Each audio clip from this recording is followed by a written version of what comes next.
इरा सावीला संपवण्यासाठी कट रचणार।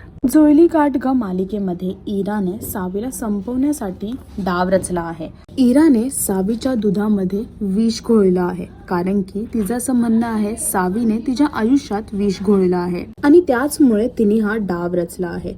आता सावी ते दूध पिणार ज्यात विष मिळवलं आहे, कारण की तिला धैर्य आणि सावीची लव्ह स्टोरी इथेच संपवायची आहे आणि त्यामुळे तिने हा स्टेप घेतला आहे। पण तिथेच दूध पिण्याआधीच तिथे धैर्य येऊन जातो आणि आता बघायचं हे आहे की धैर्यला कळेल का की त्या दुधामध्ये इराने विष घोळलं आहे की ते सावी दूध पिणार। हे पाहण्यासाठी तुम्हाला जुळली गाठ ग ही मालिका पाहावी लागेल आणि अजून असे लेटेस्ट अपडेटसाठी टेलीचक्कर रिजनलला सबस्क्राईब करायला विसरू नका।